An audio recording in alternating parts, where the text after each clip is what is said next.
Hurling Show, brought to you in association with Torpy. Torpy are leading hurling into a new future with Bamboo, a revolutionary hurley created using their unique engineered hurling performance know-how. Already being used by many inter-county players, Torpy's Bamboo is highly sustainable, offers players greater striking distance and a more consistent balance every time, without compromising on natural feel. Check them out on the Torpy website and in the link below, and enter the promo code OurGame to get yourself 10% off.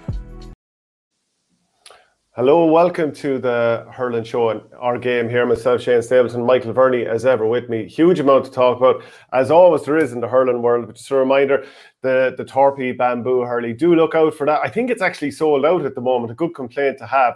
But check out torpy.com and check out their range of stuff. There's some great stuff.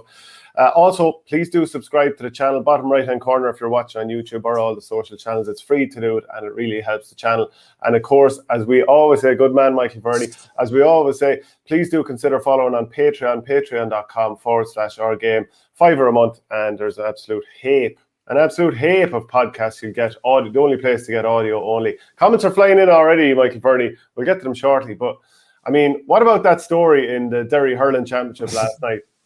I thought it was interesting. There was a Derry senior hurling match last night, championship game, Schlockneil and Bonnar. And Schlockneil were winning 110 to 5 points before it was decided that the game could not continue because the floodlights in Bonnar weren't working. Listen, I'm not suggesting that there was anything untoward happening, but it's funny. Taking awful cynic to do that. These things, it would rarely happen in their home venue. If Bonnar were up by 8 points, that such a thing would happen. Now, it might have been tongue in cheek, obviously, but it just kind of got me thinking about, funny kind of maybe ruses that have happened within the GAA. That's not to say this was a ruse, but I remember hearing that the Limerick hurlers in recent years, they do even statistical analysis, and they even watch things. Apparently, I was told anyway that they would watch things at half time. There'd be 3 or 4 iPads maybe that they could look at things at half time and address them, see different things, would basically be beamed down from the press box from their stats man.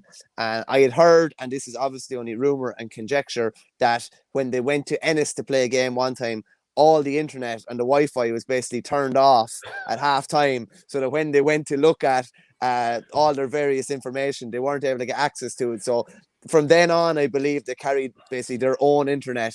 They bring their own internet or broadband or whatever they have to bring with them. So make sure that doesn't happen. But if true, I thought it was an interesting way at upsetting another team. That's not to say it's definitely true. As I said, it's only rumor and conjecture. But have you any stories like that yourself? Kind of maybe ruses or strokes that different people pulled, or even that you pulled yourself at a different stage? I would never pull a stroke, and the cheek of you to even suggest it. But you know what did come to mind straight away when I saw that was when Harlequins were playing Leinster. I think it was 2009, pardon me, in the European Cup. And one of the players, was it Tom Williams, I think was his name, but he gets one of those little blood capsules or something like that. So I don't know what was actually in it, but bites on it. And I remember watching it at the time thinking, that looks a bit odd. I'm not quite sure what's going on there. And it turns out, it ends up with the Bloodgate scandal. But teams are definitely capable of it. I mean, it's as simple as, oh no, we're after conceding 3 points in a row. I need to check my contact lens. Or, how often does a goalkeeper just go down and take off the helmet because the ref has no choice but to stop the game at that point? Sure, look, everyone's at it, aren't they? Cuteness is the word most of the time. For stuff that goes on in the pitch, I'd always say it's cuteness. Anyway, at stopping momentum. And nowadays, if you take your helmet off in a game, it will generally totally stop the play. And, you'll be able to gather your thoughts or make a switch or whatever. Or if the management, especially with the Mayor Forna gone now, if they want to make a switch, it'll buy a bit of time or whatever. But like I remember, there's been a couple of times in different games where you'd see, where favourites going into a match and they're lucky to scrape a draw. Like I've seen managers take their teams into the dressing room and there's no way there's extra time been played. They're not even giving the referee a chance to make a decision. They're almost in the dressing room or in their cars and gone before a decision is made. I remember Paddy Kerwin when he was over the Burr Minors. I think it was the final was the 89 final, the minor final, and it was delayed until 1990. And something happened in the game, and Paddy just took the Burr lads off the pitch and said they weren't playing on or whatever. And I think they got a refixture, and I think it was for Man Belmont they played. They beat them the next day, but something had happened in the game, and he took this really hard line stance, and they were in trouble in the game, and they ended up getting a replay and winning. Brian Whelan, that was his last year minor, actually. But be interesting to hear, are there any other good ones? Remember the Roar in Stieg played that preliminary quarter-final against Ballyhale 2 years ago, I think, and they had a lot of injuries, so they didn't risk any of them for the preliminary quarter-final with Ballyhale. Were absolutely annihilated. Looked like they were under all sorts of pressure in a relegation semi-final or final the week after, and all the players managed to be available, the vast majority, for that game. I remember them actually tweeting us back or retweeting us with the possum. Like the picture of the possum. That was the one. Yeah, that was the one. Jim Ross used to always say, "Damn God, he's playing possum," and they definitely were on that occasion. But it'd be interesting to hear if anybody else has any good ones like that, because I think those sort of strokes are just part and parcel of the GAA. Everybody loves pulling a stroke and getting away with a fast one. I'll never forget, Coolderry were playing Burr one time in a minor championship, and Coolderry, I remember one of the Coolderry mentors, this is years ago, they had a weak team, we'll say, this year, so they agreed to play Burr away this year, knowing that they had a really strong team the year after. So they basically knew they were going to lose this year, so they gave away home advantage. They knew they were going to have a good chance of winning the next year, took home advantage for that game, and those small little margins. I remember they used to say about the Garda College as well. I think the Garda College basically made the perimeters of a pitch as tight as they possibly could for a Fitzgibbon Cup match one time. They had Brian Begley and a load of big, robust players. And I remember chatting to somebody that was at the game, forget who they played. They played one of the fancy teams. It could be 10 or 15 years ago now. But they brought the margins of the pitch in as tight as they possibly could. Remember, it was said that Tyrone were going to Tyrone against Dublin years ago. Yeah, the Super 8. Yeah. That was rubbished after, I think Mickey Hart rubbished it, but the sidelines did look a bit wider that day than they would on a normal day. But it's amazing what people will do, or what it said people will do, to get an edge. Yeah, tell us about famous strokes being pulled that you've seen over the years. By the way, we've so much to come on the show. We're going to talk about who's the greatest number 11 in GAA history. I threw it out on Twitter on the OurGame account a couple of days ago. An awful lot of comments in there. So let us know who you think is. Is it someone like, is it even Keane Lynch now at this stage? Is it Henry Shefflin? Is it Declan Ryan? Is it Kieran MacDonald? Is it Henry Downey or somebody like that? Let us know. Comments are already flying in. We're going to talk Colin Bonnar, Matty Kenny staying with Dublin. We're going to look at the Kilkenny Championship, Galway Championship, the Camogie final. But we can't ignore this story that's going on in Limerick GAA at the moment, because it's been the LIT Gaelic grounds for a couple of years, but now LIT have partnered up with the Athlone Institute of Technology, and a spokesperson for LIT said I think it's now going to be called the Technological University of the Shannon, Midlands Midwest. So that's going to replace LIT and AIT from October the 1st. So where do they go with that? What's the LIT Gaelic grounds going to be known as? Is it going to be the Technological University of the Shannon, Midlands Midwest Gaelic grounds? Is that what it's going to be now? What do Limerick fans make of this? And what would they like it to be called?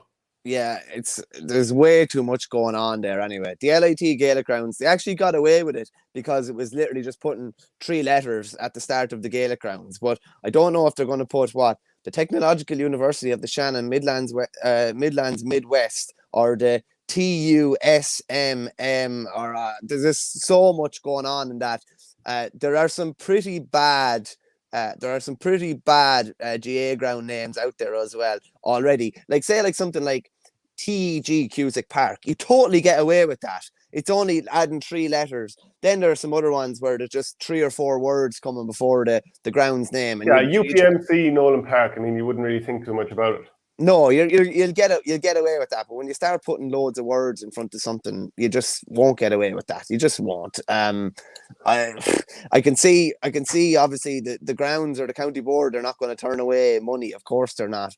But there's not a hope of journalists or anybody acknowledging it as the Technological University of the Shannon, Midlands Midwest Gaelic grounds. Do you know that Gauna in Cavan, they became the first club to sell the naming rights to their club ground, and it's going to be called Club Spot Park. And then obviously within Cavan we know it's Kingspan Breffni Park, which is interesting. That almost, because Kingspan is so synonymous, and this is why brands link up, that it just becomes almost part of the fabric of the GAA identity. And that's what sponsors are doing when they try to get involved with things to do with GAA, is to just become that part of the community thing.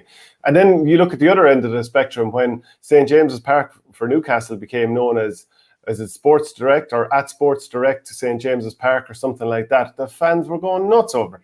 Yeah, it's awful. I work a good bit in racing as well, and there's certain races that are synonymous by the sponsor's name, or were synonymous. There used to be the Lexus Chase, and like that's a dream for a sponsor. Like everybody just still calls the race the Lexus, even though I don't think Lexus have sponsored it in the last 10 years. Or they're probably like the Betfair Sprint or something like that. But when it gets too highfalutin or there are too many things going on, people will just revert to type. Like you always, it's funny, there's a race at Galway called, I think it's the Connacht Hotel Handicap, and GPT used to sponsor it, and everybody just still calls it the GPT because it's just the handiest way of referring to it. But I'd like to hear, does anybody know, like what do you think are the worst names of GAA grounds, or the worst team names even, where there's just way too many things going on? The simpler the better, I would always say in this instance, or it just won't catch on. I'm getting comments in here suggesting that that other places have already had these names. Pádraig Gill, this naming grounds nonsense is just that, nonsense. Just leave it at the Gaelic grounds. How much is it even worth? I'm actually just clicking into an article there from 2019, and as part of the 10-year deal, LIT were paying 300 grand to Limerick over 10 years for name rights to the stadium. Like that's a huge amount of money. Yeah, I mean, like, that's kind of money for jam for an association. It's very easy to dismiss it there, Pádraig, but you can't ignore that either. And he adds in absolutely no one, only officials and the media, because they have to add the corporate titles to the grounds. Mostrom in Longford were actually first C&D, Edgeworth's Town Club, C&D Divine Park. Interesting. C&D Cat Foods, isn't it? It used to be owned by Albert Reynolds, I think. Yeah. Let us know there, Pádraig, is it? The Adair Manor grounds, we're getting in here as well. They can call the Gaelic grounds whatever they want, lads. As long as Limerick are going well, no one will be too bothered what they're called. It's the way things are gone now, though. But that other point that Pádraig made there, that people are just going to call it by the original name. Most people call Lansdowne Road the Aviva there at this stage. Yeah, I kind of mix between the two of them, I'd say. I kind of mix between the two of them, but particularly from a club's point of view, a club like St. Brendan's Park in Bonnar will always be known as St. Brendan's Park. But like if somebody wants to get involved and give us money to put something else on it, I'd say that would probably be up for debate as well. Would one of the local bogs not sponsor, the Bog of Allen? Sure, the bogs are out of business now at this stage. Bournemouth already sponsor O'Connor Park as well. But it's just, particularly with clubs and county boards, it's so hard to get funds now. I think they'll take anything that they can get. Yeah, a good one here from Will. Dumbarton in Scotland playing the cheaper Insurance Direct Stadium. There's definitely got to be more, and I'm sure people out there know about them. So get the comments in. As you know, we love getting the comments in because we don't think of everything, and a lot of the time, some of the great talking points we get are from comments coming in. So without further ado, will we talk a little bit about who is the new Tipperary manager, and that's Colin Bonnar. It was after I brought the story on OurGame yesterday. Yeah, you had to throw it in there. I don't like giving you your due, but I have to give you your due. You were out there before anybody else. Now, in fairness to you, you had a story the week before saying that Willie Matter and Brendan Cummins were the only two in the race. But I always think it's funny. That's the information I had, though. Yeah, but that's the thing. In these cases, often, I've said this to you before, that you are fed information to direct away from who potentially the manager might be. Like Darragh Egan wasn't really in the conversation in Wexford from what I was hearing. There were other names in the conversation. Then all of a sudden Darragh Egan is named. But it is it's big news, in fairness, big news. You were told that it was only going to be a Wexford man that was going to take over Wexford, weren't you? No, I was told it definitely wouldn't be a Kilkenny man. Yeah. And that definitely counts for a lot of inter-county rivalries. So like Galway is available at the moment, and while Davy Fitz might be in the conversation there, I don't think any Kilkenny player would be in the conversation, and I don't think like a Tipperary man would be in the conversation, for example. No, I couldn't see it. No. Is there any county that Offaly would say, no way are we taking a Laois man, for example? No, I think we've had nearly everybody at this stage, to be honest with you. We've had several Kilkenny. Father Tom Fogarty had it, Babs had it, Michael Bond had it from Galway. I don't think so now, to be honest with you. We're very open-minded. Yeah, you're the back of the beyonds, and as I said, the bog of Allen. I want to just talk about the interesting aspect of the Colin Bonnar thing. His first championship match. Colin Bonnar lives in Watford, and he's going to be the Tipperary manager. His first championship match, if you're to go by the round robins that were delayed from 2020, will be away to Watford, where he lives, against the Tipperary man Liam Cahill at Walsh Park, where Liam Cahill scored his first ever championship goal for Tipperary. I put out there that you couldn't write it. Oisin Langan, GAA journalist, he wrote, of course you could make it up. But anyway, it is a bit of an odd situation, and that is going to be massive because I've got a lot of comments saying that this is an underwhelming appointment for Tipperary, and comments like this, right? And this ignores the fact that Colin Bonnar has been managing since the early 90s when he was a young enough man in WIT. He managed them to their first Fitzgibbon Cup in 1992, where Pádraig Fanning was captain. He's actually currently coaching with Pádraig Fanning in Dixborough. So since then, he's managed Wexford around the 2009, 10, 11. That era didn't go well. I think a lot of Wexford people would say they didn't have a great crop of players at the time in terms of trying to compete with Kilkenny.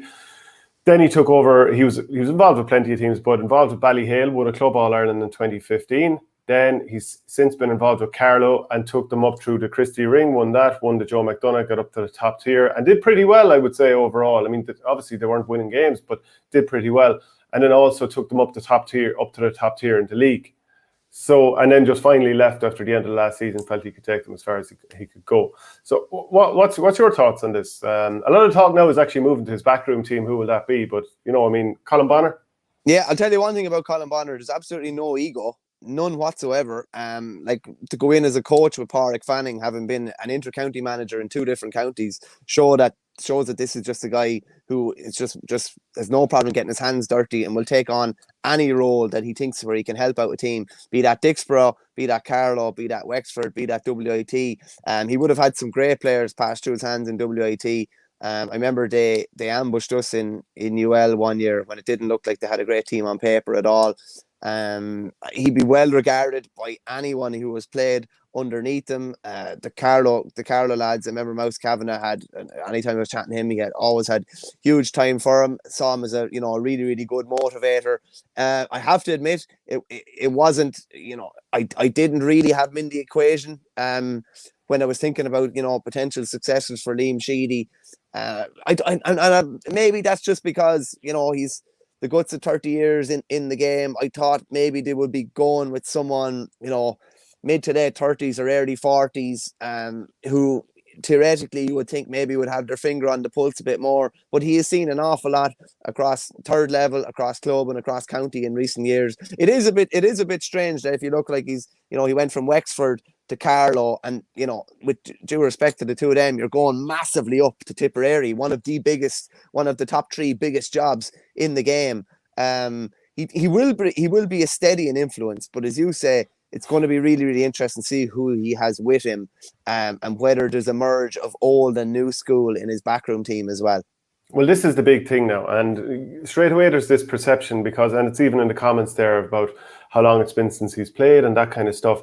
But if you look at the ages of all the managers at the top level of hurling at the moment, and I'll go through them now. Brian Cody is 67. Seamus Cheddar Plunkett, I don't have the exact age, but he's, give or take 60. Kieran Kingston's 57. Matty Kenny's 57.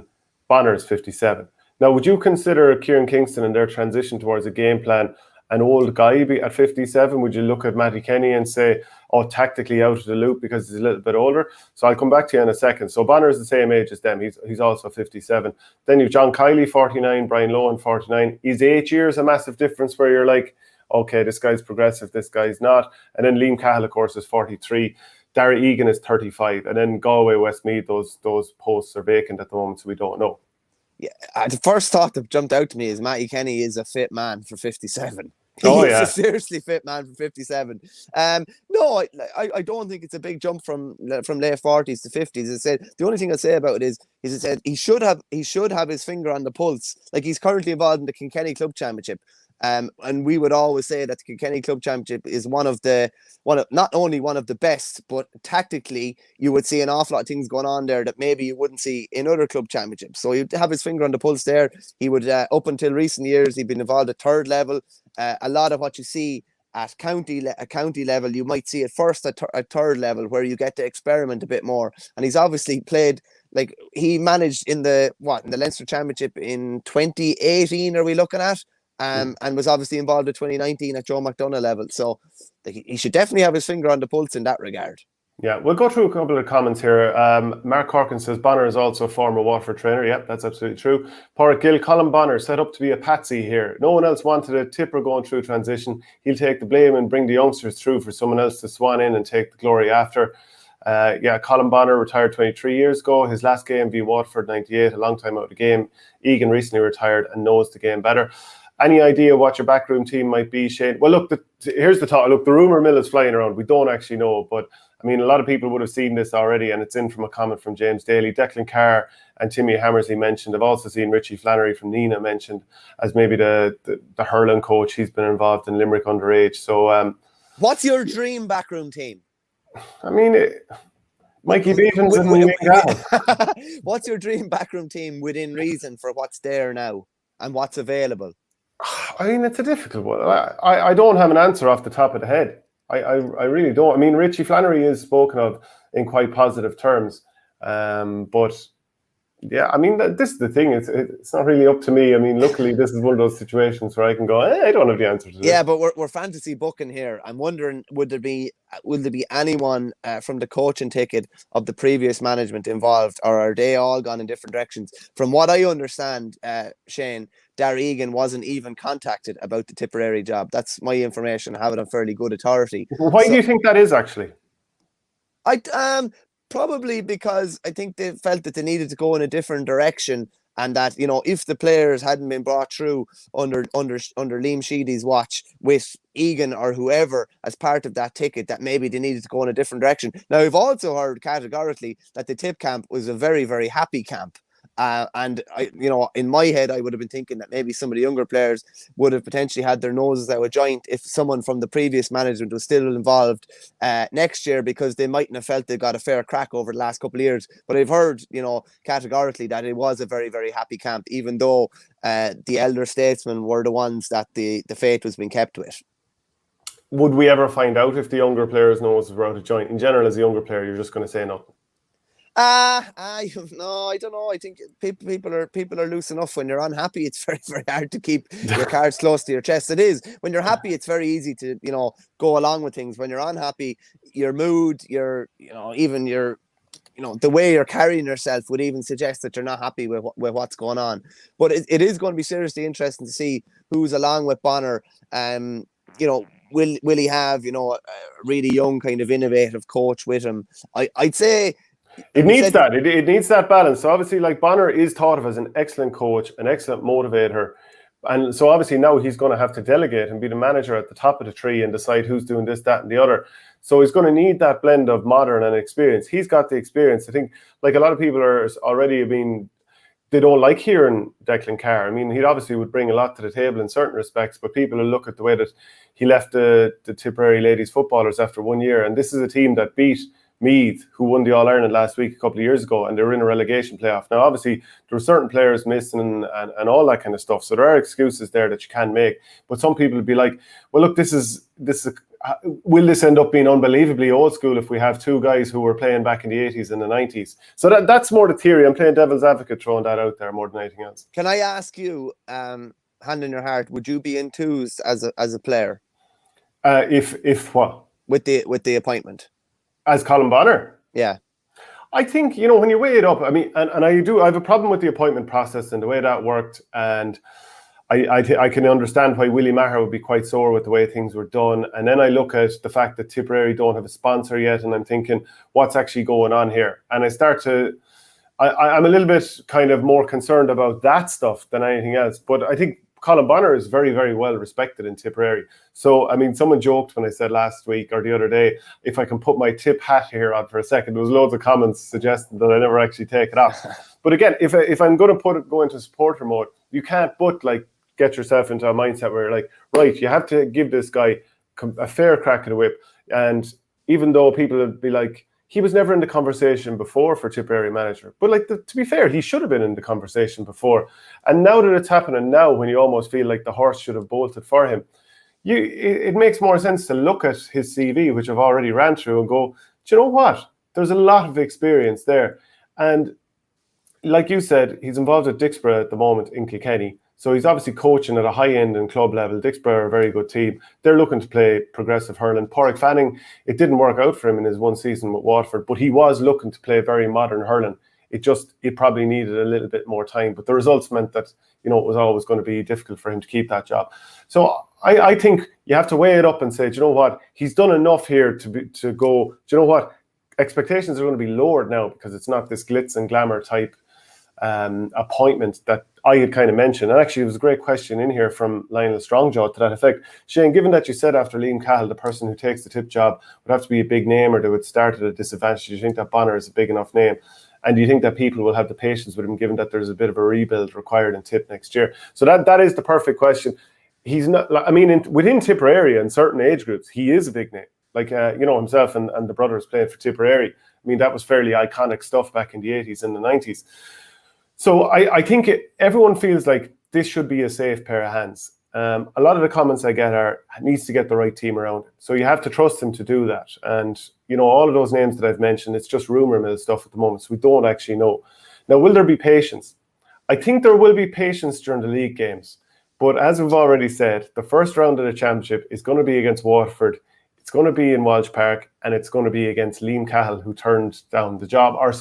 Conversations broke down, and he's decided to stay with Watford and use the term loyalty. Now, he may become Tipp manager down the line, and best of luck to him, but we just don't know what's going to happen. But is there going to be patience if Tipperary lose to Watford in the first round of Munster next year, no matter who retires and whatever? The patience will end after the league. Yeah, there's no real patience when it comes to championship hurling, really. There's not. And apes like us in Tipp. Jesus Christ, I'm actually amazed. Usually it's awfully apes usually you're talking about. But no, there won't be much patience when it comes to championship results and getting results. There's not going to be, depending on how many changes there are and how much he goes with youth. Like if he, it's a radical overhaul completely and we're seeing a load of new faces, then there has to be a degree of patience. But it's going to be so interesting to see his league teams over the first couple of games, because you're just going to have to give youth its fling. And that's not to say like that it's not, really talented youth that has success under its belt. It is. So he's just going to have to go in a different direction, and it's going to be interesting to see over the next couple of weeks what direction some of the older players go, whether some more follow in the footsteps of Brendan Maher and walk away, or whether a couple of them stay and nail their colours to the mast for another year at least.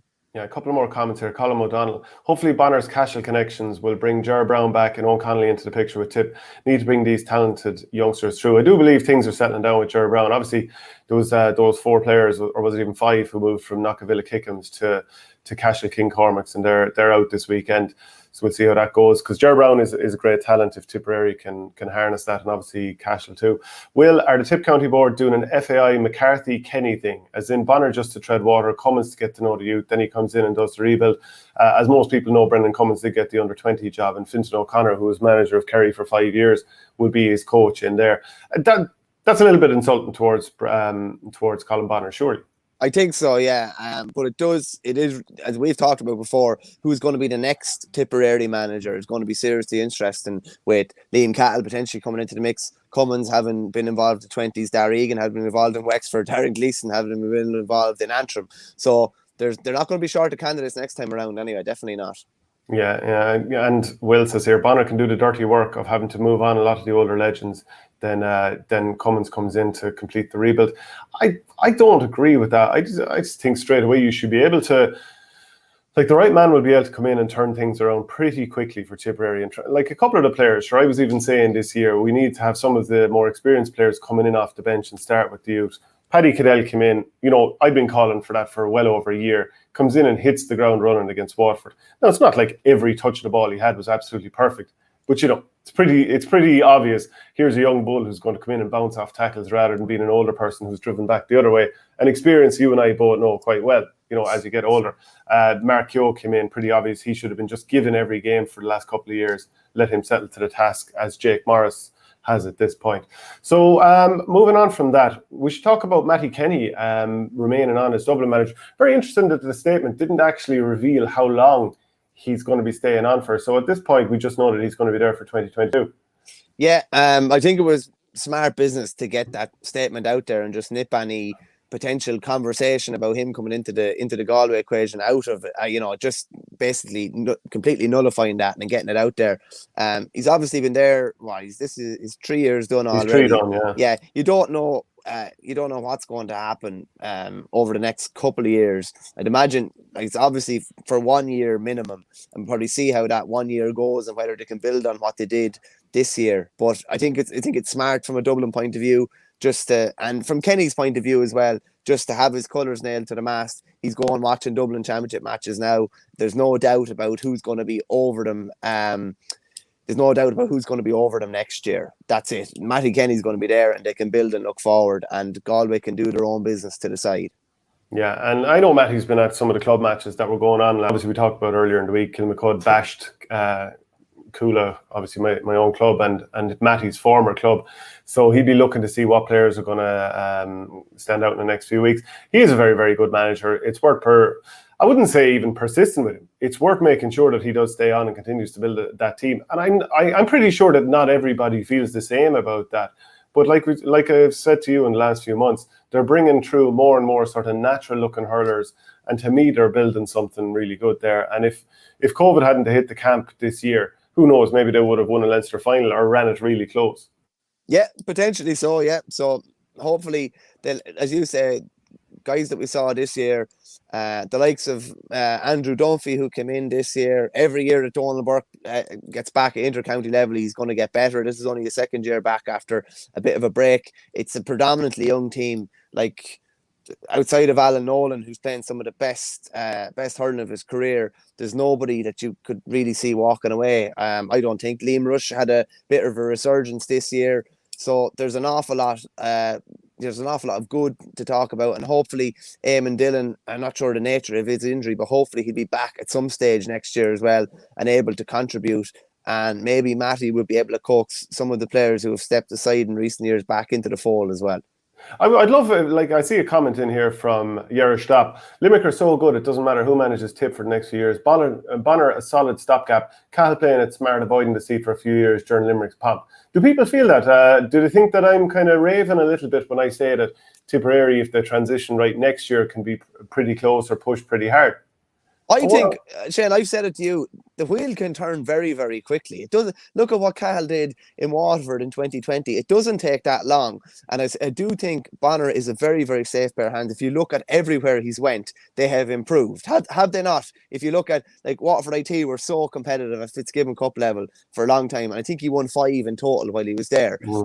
Wexford, that was not a golden generation in Wexford, far from it, but they were competitive. He brought Carlow up. Fair enough, they were at a pretty low ebb, but he brought them Christy Ring, McDonough, and got them up to Division 1 and got them competitive in Leinster. He won an All-Ireland with Ballyhale, albeit fair play, a star-studded Ballyhale team. But from what I can gather, he hasn't done a bad job anywhere. So you'd imagine he will bring some progress to Tipp. And I think they'll be consistent. And I think he'll be consistent in what he does, particularly personnel-wise, and who he's using and what he's looking to do. It's given a 3-year term, so it's not like it's a year, or it's not like it's 2 years. They've shown plenty of faith in him.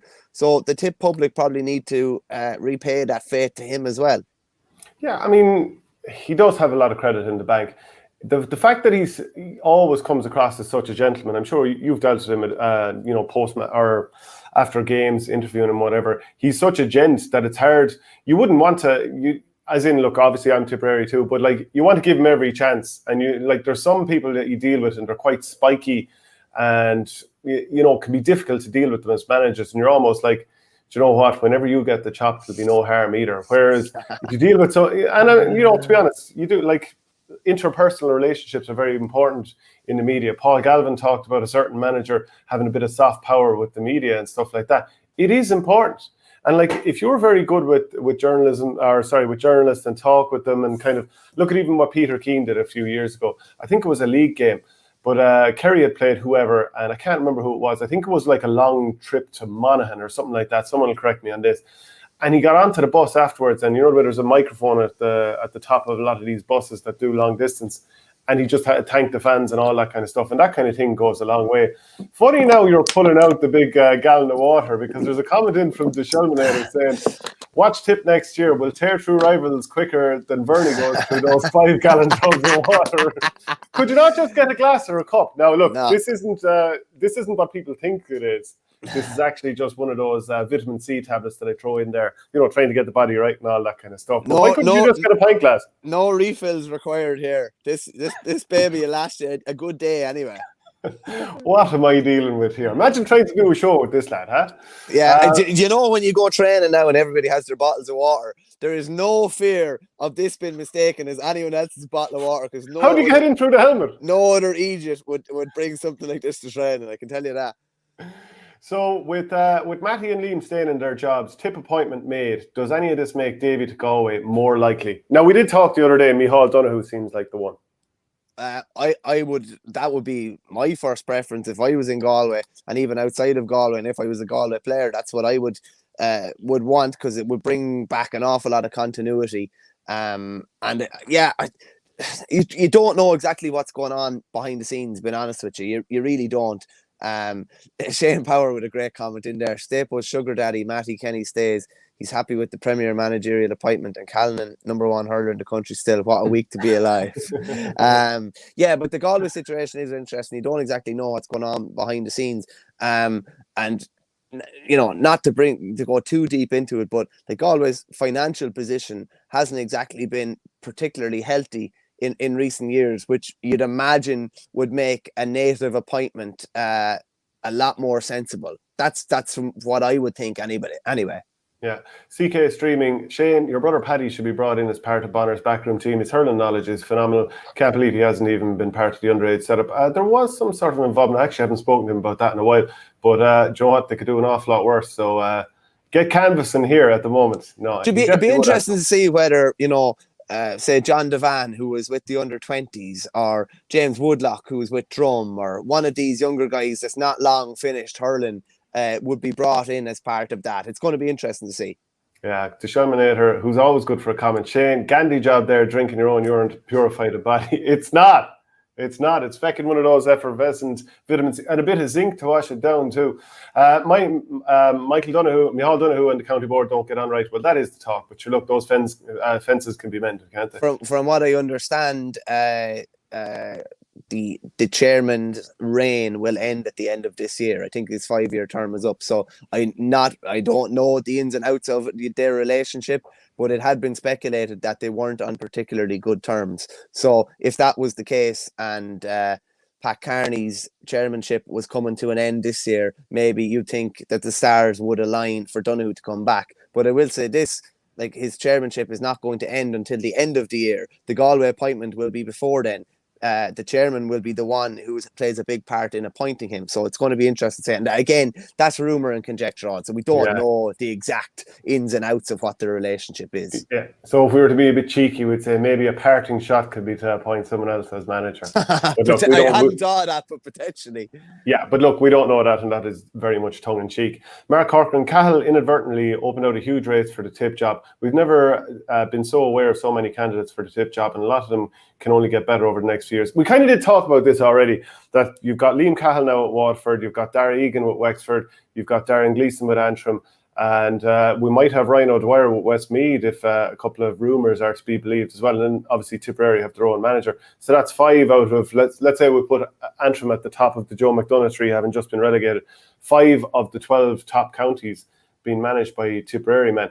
And like I said this to you the other day, that it was kind of Kilkenny who seemed to have the next generation of managers all lining up to manage maybe Kilkenny, Offaly, Wexford, or whatever, that they were going to be the ones that would take over in the next couple of years from the Cody tree. But it actually looks like it might work out the other way.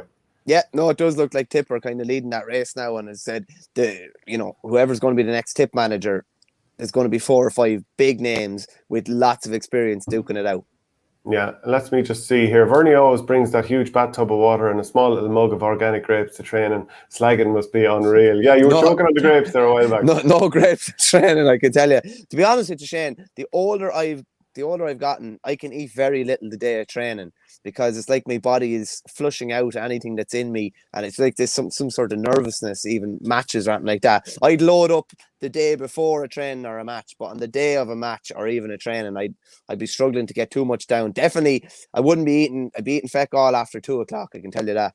Yeah, and a comment in there from Mark Corcoran. Johnny Enright is with Meath as well. He is, of course, so that's another team that are going to be in the second tier next year. Let me just see here. I think Galway tend to listen to players when it comes to manager appointments. A good few of them lads played under Davy at college's level, and I don't think they would just want him. But then again, wasn't the whole talk that some of the players wanted Davy the last time out, some of those who had played under him? And it didn't. Yeah, that was the talk, definitely. Strong talk also. So you don't know. It's a funny one. When you're after underperforming as bad as they did this year, you don't have as much of a pull, really, do you? You know, whereas if you're after, you know, if they'd been going looking for a manager at the end of 2020, shall we say, having been really close to Limerick, and they're saying we'd like X, Y, and Z to help us get over the line, then you have a different clout. Whereas don't think you have half as much clout now. Yeah. Okay. Well, look, we want to keep those comments coming in because there's an awful lot more to talk about in terms of like who's going to fill those managerial posts in Galway, in Westmeath. Just talk a little bit more about Matty Kenny maybe staying with Dublin, and obviously we've talked about Colin Bonnar. But we do want to talk about the best number 11 in GAA history. So what I'm going to do here is bring up the little thread where I asked people on the OurGame Twitter account, and we'll have a little look at some of the answers. So just to go through them here. And I think I have it up on screen. I do, actually. Jack Nulty says Colin Cooper when he played out there. Although I would consider him a little bit more synonymous with number 13. Brian Mcguigan, yeah, he was a brilliant player for Tyrone. Larry Tompkins, of course, I read his autobiography. He is a Kildare native, but obviously through the jigs and the reels, he ended up down in Cork being an absolute icon down there. And once went and did rehab alongside Alan Shearer. Damien Barton of Derry, John Troy. Go on, talk to me about John Troy. Magician. There's if anyone hasn't seen it recently, go back and look at the chop. Yeah, like there's nothing like it. Like he's actually not. No, the chop is brilliant. But when they played Cork, geez, I think it was 99. Yeah, it was 99. Brian Corkin throws up the ball and there's nobody else in shot. And Troy comes in, flicks the ball away from ball in the hurl, bang, over the bar. Just absolutely beautiful. The sweetest hands you will ever see. Did he have the hurley in the other hand or something when he caught that too? I have something in my head that he might have somehow swapped over. I'm not sure if that was that occasion, but he definitely swapped hands fairly regular. He was just so sweet. I'll never forget we played Lustman Senior, my first game senior with Bonnar in 2005, and the ball came near him, me and him or whatever, and he just let this big roar out of him, And I was like, "What? Sure, I never touched you." He said, sure, you have to shout for something. Do you know what I mean? Like this kind of crack, and you learn an awful lot from guys like that. But he was a genius, yeah. Yeah, was it Antrim that time where he got the ball out around the 45? I think he was half slipping. The ball came to him, and he did he caught it in his hand, threw it up, and just stroke orthodox then over the bar. Yeah, and he did. It was against Antrim as well. I think it was Antrim in All-Ireland quarter final where he chop flicked the ball off the ground as well. He was a genius. Even when Brian Whelan went full forward in '98. John Troy standing out at a sideline and Sid is moving about 20 yards away from him, and he just like straight into his hand off the ground, like just perfect. But yeah, so many, like an unbelievable highlight reel. Played in goals for the minors as well. But just so talented. Yeah, like he'd actually be a perfect goalie now in many respects because he'd be able to find you anywhere on the pitch. Yeah, and I'd love to know that too. Who is the perfect outfield player that can transition into a goalie? Because we've seen a lot of it the other way around. Owen Kelly started off as a sub goalie for Tipp.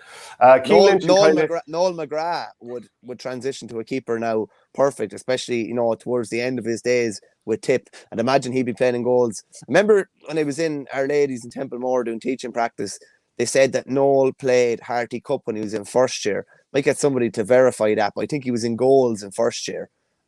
Which would be unbelievable. Imagine playing Harty at 12 or 13, like that's just ridiculous.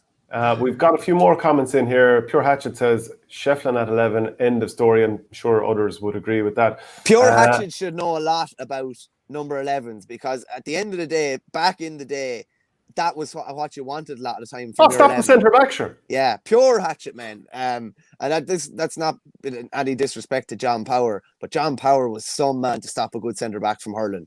Like he was just a pig for work, and he'd lay in on top of the centre back and wouldn't let him puck a ball. And it's funny, we've talked about this in separate debates.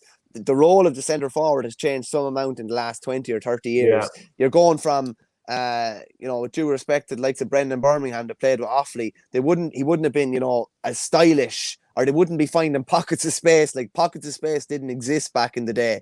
Whereas now you have centre forward that's roaming into space. It's a completely different role now. Compare Cian Lynch's role to, we'll say, John Power's role. Like, they are poles apart. It's like chalk and cheese. Yeah. It's no more about just, we need to soften that centre back a small bit. But they don't puck down the ball on top of the centre back, Shane. So you don't need that big 6'2" or 6'3", 15-stone lad who's going to walk on your feet and just throw arms and elbows back into your face. You need a ball player now, centre forward, really. Yeah, Grode Hegarty might have been used differently back in the day as a centre forward, as sort of a smash him up centre forward. But obviously, look, we're seeing what he's doing these days. It's quite different. PJ O'Connell from Clare says Traumspieler, reliable 3 or 4 points a game, Maverick, and obviously just the coolest run ever. Was PJ not wing forward? Nah, he was centre forward all day, sure.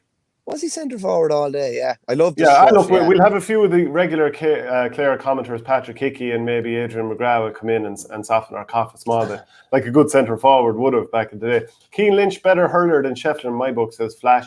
John Troy, probably the original wristy hurler, genius, says Joe Butler. Sheffield wishes he had the skill of Lynch. That's that's fighting talk there, isn't it? Yeah, no, it is, in fairness. They're different types of hurlers. Cian Lynch is, what is he, about 5'10" or 5'11"? Shefflin's about 6'3" or 6'4". They bring different things to the table. I'd always say, if you're talking about the total package, I would say Henry is like John Higgins as a snooker player. He's unbelievably high in every department. He probably doesn't hit a 10 out of 10 in any department, but he's unbelievably high in every department. Cian Lynch, it'd be interesting to, go through 10 different categories. Yeah, go through 10 different categories, be it, their tackling, their link play, their ball winning ability, and rate the two of them. But it has to be said, there were different roles. When Henry was playing centre forward, it was a much different role than Cian Lynch. And you don't see much high ball coming down on top of Cian Lynch now, whereas Henry would have had plenty of ball down on top of him. Even though you wouldn't have said he was the best in the air, he was still good enough to win plenty of them. Yeah, and obviously the 2012 All-Ireland second half against Galway snapped on a ball that I think stood out to everybody. Pure hatchet, I agree, Lynch is a better hurler, but Sheffield did it all over such a long period. TDFH 95, Keane still has to learn how to hand pass properly. That is a topic we wanted to come with a couple of weeks ago. And I remember the Liam Cahill story broke, so we never got to talk about the hand passes. We will be doing that sometime soon. John Troy is an artist on the pitch, gifted, says James Daly. Lots of talk about Cian Lynch. CK streaming, Declan Ryan, greatest centre forward ever, not up for debate. Serious Paris, he was some serious detail. Like, he's the sort of guy who would have lifted the crowd. And a few other of those are like that too.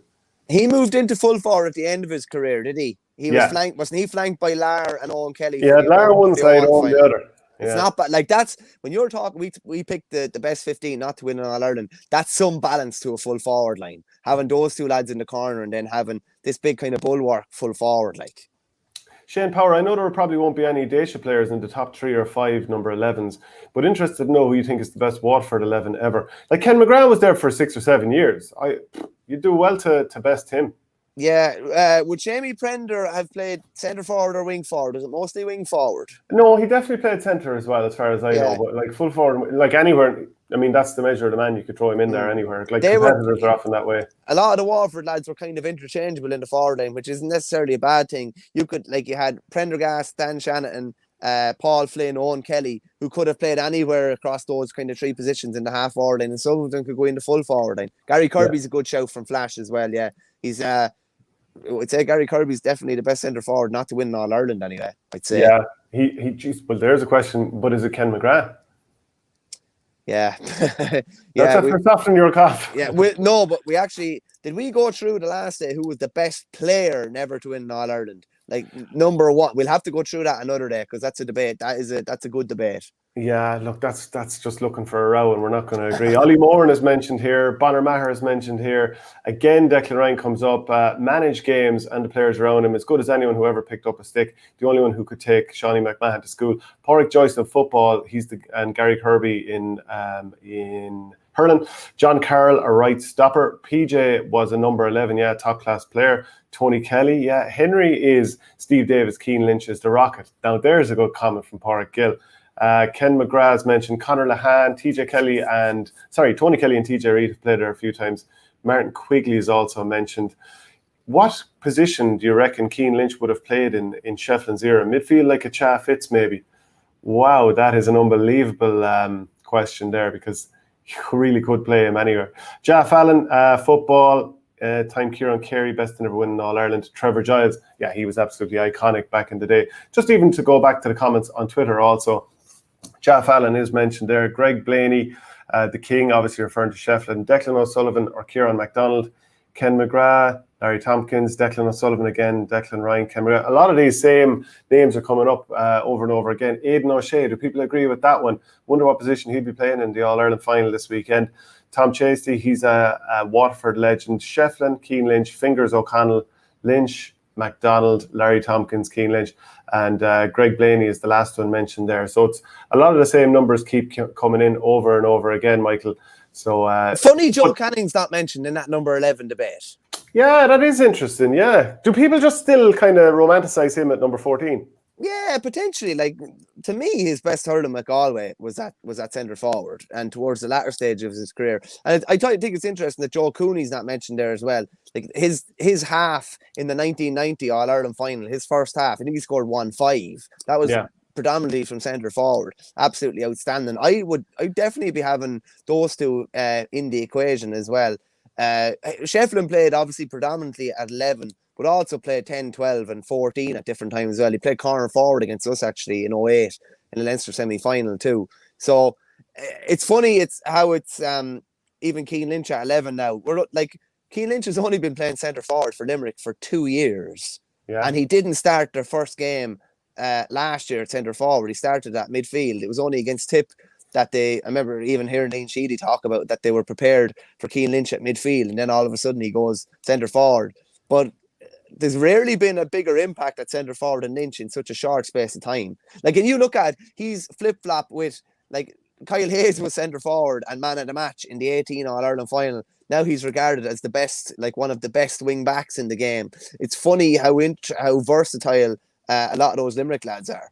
Yeah, but if Keane Lynch, like, the fact that he was kind of blotted out of the game somewhat in the 2019 All-Ireland semi against Kilkenny, and Conor Brown did a good job in him, to be fair, that's because you're probably getting caught in the numbers. If you float in the midfield area, that's the one place you get caught. Whereas if he's centre forward, and we know, look, he's Limerick's best hurler. If you put him centre forward, there's probably more areas that if the middle is choked up, he can float into space elsewhere. There's a really good question here from S. Lowe. What position do you reckon Keane Lynch would have played in Shefflin's era? Midfield like a Cha Fitzpatrick, maybe? I think so.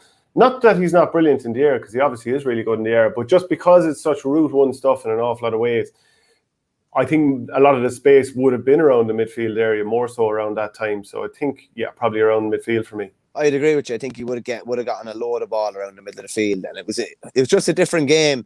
As a half forward, then your primary thing above anything else was being able to win your own ball. That was just the way it was.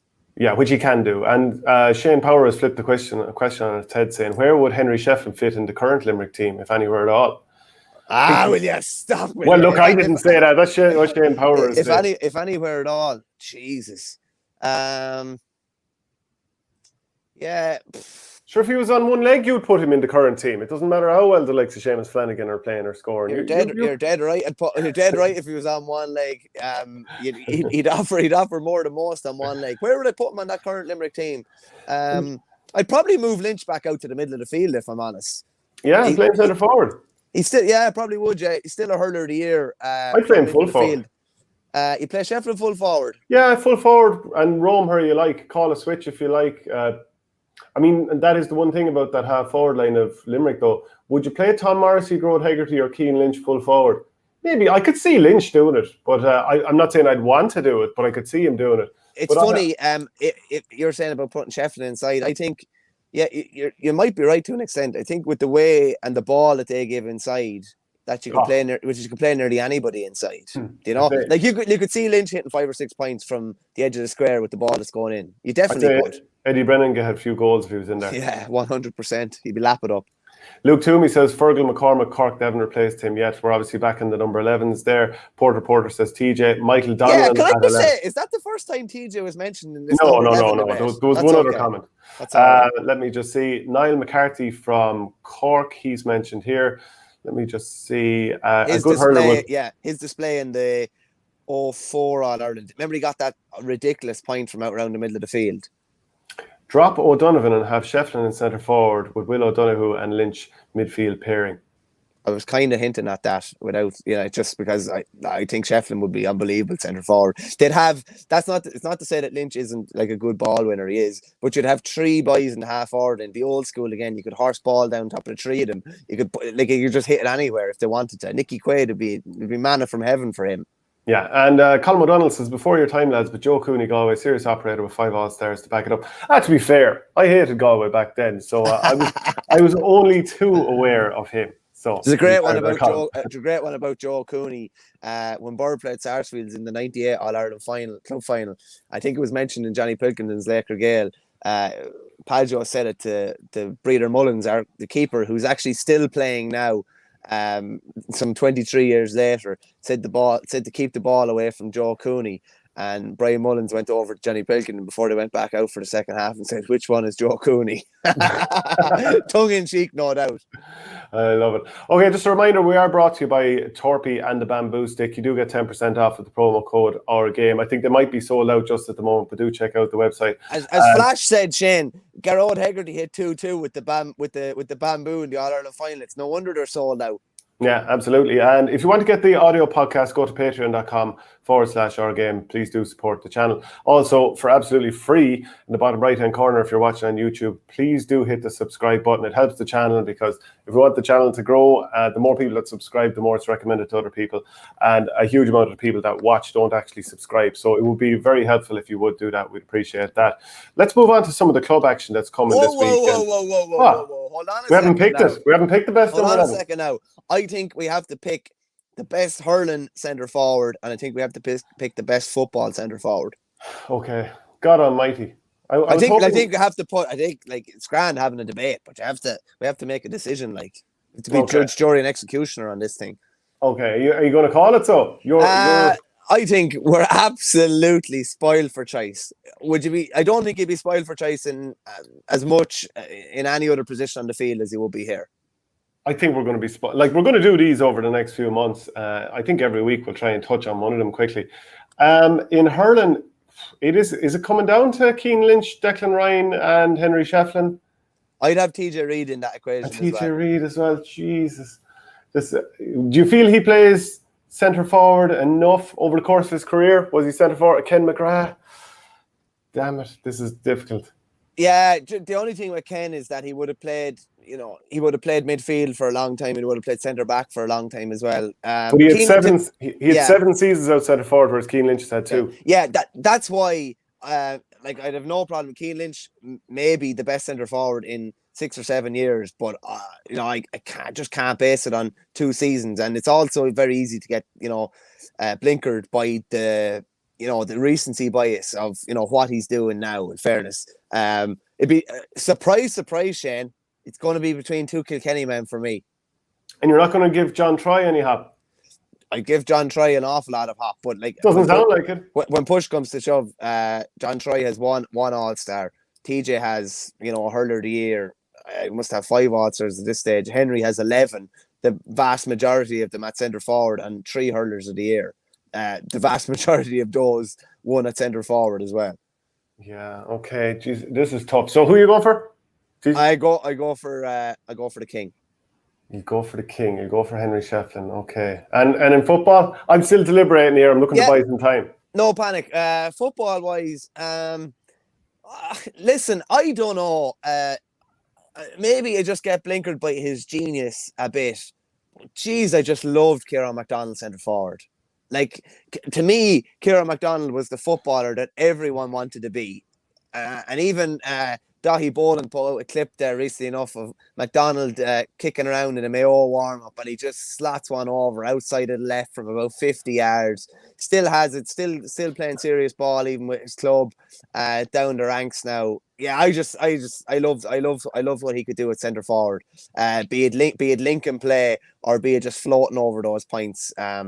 So maybe that's a bit of a blinkered view, but I just thought McDonald was class. Yeah, you don't do blinkered views. I don't know what you're talking about there. I'm going to go, like, Declan Ryan is, you know what I mean? I'm leaning towards Declan Ryan a little bit, but I think just because of how thrilling they were, I'm going to go with Ken McGrath. It was just like they were a thrilling team to watch. Kilkenny were more machine-like, and, you know, you even talked about it already, those sort of, like, very good at every aspect. But when you watch the likes of Ken McGrath play, it was just thrilling to watch. So I'm going to go with Ken McGrath, and like yourself, I'm going to go with Kieran MacDonald for the same reason. It's just artistry we're watching out there, or, you know, it's more thrills and spills with Ken McGrath, but it's artistry with Kieran MacDonald. The Ken McGrath hit 7 points from play against G in Munster Championship one day. Oh, I wouldn't be surprised. Even could have been either that or against Cork. He hit 7 points from play for centre forward one day. Remember in 2010 when he was, and I'd say he took that one hard, being left on the bench by Davy Fitz, and, you know, Brian O'Halloran, who was 18, was started full forward, probably a bit too raw and thrown in a bit too soon. I mean, I'd say he was fuming. Came on and hit 3 points from wing forward, even at that age, his last kind of season, and probably a little exclamation point and showing the manager, look, you should have started me, which, I mean, in hindsight, I'm sure Davey would say that himself. But yeah, like, do you include that as another season where he played in the forward line? Maybe. So yeah, I know whatever he did, it was always fairly class watching it. And to me, it's Kieran MacDonald. I see some people saying Kieran Kilkenny actually for centre forward. What do you think of that?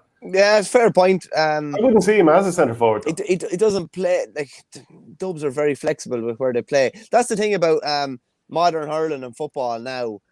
Keane Lynch is probably an outlier in that regard, in that he generally would play an awful lot in around centre forward, whereas, you know, in the football you could have all sorts of different guys floating around into different positions, and it's more you know, Kilkenny could be playing corner forward on a given day, and, you know, he's just going to be tracked by whoever, but he wouldn't necessarily always be playing. Like, he played a good bit of football 2 years ago at full forward, didn't he? He put up, you know, the guts of 20 points in Championship. A couple more years and he could be in that debate a bit more, but I think you'd be putting him into a forward line and not necessarily into, you know, pigeonholing him into a centre forward position, because I don't think he plays there the whole time. And Paul Kennedy says Ken McGrath 2002, he hit that from full forward, I think, against Tipp. It's hard to, you know, with so many games over the years, it's hard to kind of think of it all and remember who was playing where at all these different times.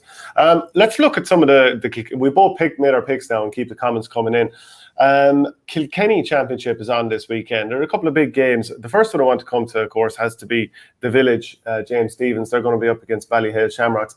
Last weekend, Ballyhale scored 6 goals in the final quarter of the game, but still lost to Bennett's Bridge. The Bridge scored 2 in that last quarter as well, so there was 8 goals in the final quarter. Yeah, that was nuts stuff. And we know that Ballyhale were missing a number of players. They were missing Darren Mullen, Brian Cody's only just back. Paddy Mullen wasn't there. Richie Reid only just back, or maybe no, he wasn't playing either. He wasn't playing, no. You know, when you finish off a game like that, and you probably feel you underperform, and if you bring those lads back in, and you still have TJ Reid and Colin Fennelly and players like that, you know Kilkenny, it's not like it's knockout straight away. You have the groups and you have an opportunity to work your way into the championship. And I don't think Conor Brown is back from injury yet for James Stephens. No, I think he actually tore his hamstring in 2 different places that day when he came on against Cork. Ugh. So that's a bad injury. Owen Larkin, I believe, will be making a return soon enough. Whether that's at junior or senior level, I'm not sure. I believe the Village have a fairly stacked junior team. I think Jackie Tyrrell is playing junior, so there's a lot of experienced heads with their juniors. Seamus Dwyer, who is Chad Dwyer's older brother, Chad, that plays with Laois, he's over the Village this year. They obviously came ridiculously close to beating Ballyhale last year, so I'm sure they'll be gunning for them. Remember that semi-final last year was absolutely crazy. So that's going to be an interesting game. Ballyhale won't be tuned up for, you know, the league stages of this. I think there's 3 games in the group this year. They won't be fully tuned up. They'll be probably getting right at the end, maybe towards the end of that 3rd game, and we'll hope to come with a run again. So yeah, that's going to be an interesting game this weekend. it probably would be still favouring Ballyhale, having been beaten last weekend, to turn it around, even though it is quite a quick turnaround for them. Yeah, you wouldn't be worried about Ballyhale. It's only in the latter stages that you really start to see the true Ballyhale. Dixborough, they're going to be a big draw this weekend. Sure, we might nearly tip down to it to see Colin Bonnar coaching on the sideline alongside Pádraig Fanning as Dixborough take on Clara. Yeah, that's going to be another interesting game. We played Dixborough earlier on this year with Burr. Good side, serious energy. It did look like they were trying to play a very, very modern brand of hurling. They obviously won a county title a couple of years ago. I'm sure they'll be fuming with their county final performance last year. It was a real no-show of a performance, having come in with an awful lot of expectation. I think Ed Nolan got a goal for them last weekend. He was in around the Kilkenny squad this year.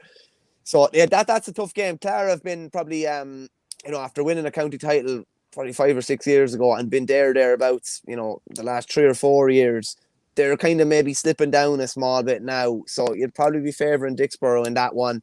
Lisdowney play Bennett's Bridge. Just to stick with Dixborough, I do think they have 3 or 4 injuries at the moment, but like players like Bill Sheehan, Ollie Walsh, my own namesake Shane Stapleton from Pat's Palmerstown, he transferred down there a few years ago. Like they do have some very good players. They are a team with like the depth of the panel that they have. They should be pushing for county titles and maybe even beyond, because I think Leinster would be quite open if let's say Ballyhale's dominance can be broken in Leinster, within Kilkenny. I think it is kind of open. And then you have Killian Buckley, who got a couple of points there last weekend and apparently played very well. So he wasn't really used much by Cody during the summer at all. So I'd say he's mad for road. Yeah, well, we talked about the depth of their panel before. You'd have a fair job at limiting them to 5 or 6 subs coming on in the game, because the strength of their panel is huge. I think from the county final winning team a couple of years ago, like there was 4 or 5 lads that were not making the team last year. So there's going to be serious competition for places there. Some other interesting games there as well. I said Lisdowney are up. This is their first year. This is their first year senior. They played the Bridge. The Bridge had a big win last week. Will obviously be wanting to try and back that up. Disappointing, obviously, for Willie Maher not to get the Tipp job, so he'll have to bounce back there in his role, kind of as a coach and selector there. Roar in the Stieg were beaten by the Village last weekend. I think there was 6 or 7 points in it at the end. They're coming up against Tullerone. Obviously, all the Walshes still on board with Tullerone there, so there's always going to be plenty of interest in that.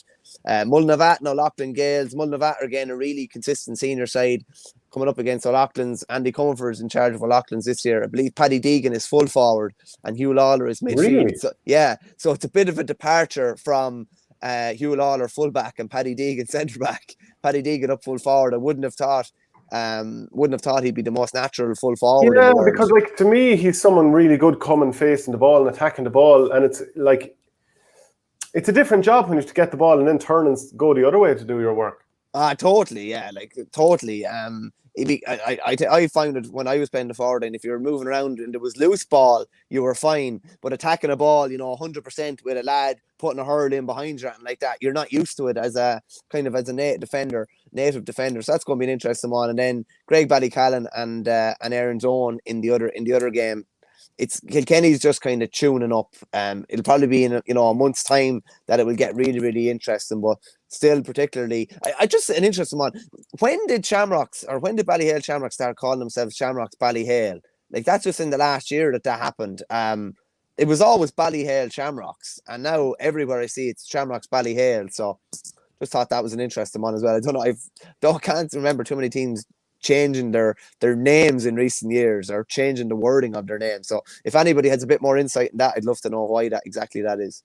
Just to jump onto Cork there, so Glen Rovers are against Douglas on Saturday night. An unbelievable game on paper. But Douglas are the biggest bottlers since Coca-Cola, says Pure Hatchet. He's gone in heavy there, like the way you do about Clonlara over the years. Blackrock, we know that they're champions. They're against Aaron's Own this weekend. St. Finbarrs are against Charleville. And there's obviously plenty of other games going on. So please do get your comments in there and let us know what you think of that. At least Verney's cut is better than the chops he had pre-COVID. Having that short hair when he can grow it as long as he can is truly criminal. I agree, but the long hair will be back.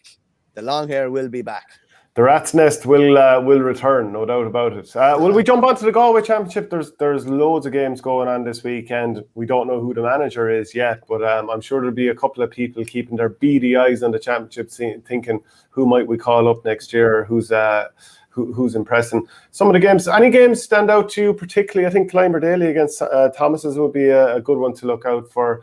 The likes of Mellows and Capitagal is huge. There's an absolutely disastrous group of death there with Mellows, Capitagal, Thomas's and Clymer Daly, with only 2 apparently coming out of the group. So that's disastrous. You're going to have Capitagal are in a load of semi-finals recently, only beating a score. Thomas is obviously, I think they did 3 in a row last year, and you have Mellows who were in, Mellows have been in a load of finals recently. I think they were beaten in the semi-finals last year. So they won the final in 2017, was it? I think 17, I think, yeah. And they were beaten in the final in 18 and 19, and then I think they were beaten in the semi-final last year. Turlock were obviously in the final last year. Sean Lalan, I believe, did the cruciate for Turlock, and he against Watford that day, was it? Yeah, so I believe he's out for the foreseeable. They were in their first county final last year in a long time, so they'll be looking to get one step closer. But Lannan is is going to be a big loss for them.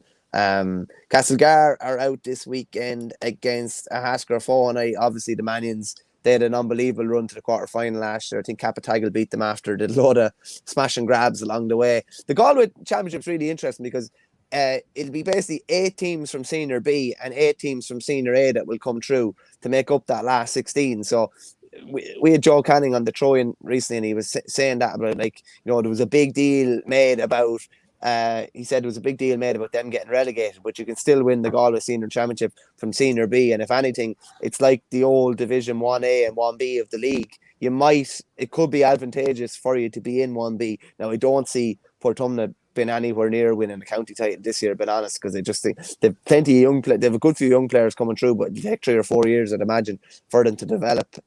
Just on Castlegar play a Haskra. Managed by Saoirse Bulfin and Fergal Lynch. Yeah, do you remember Don't Feed the Gondolas back in the day? I do. And they used to get a phone call in from Monica Lululi or something like that. It was around the Monica Lewinsky time. She's from a little town in the west of Ireland called the Haskra.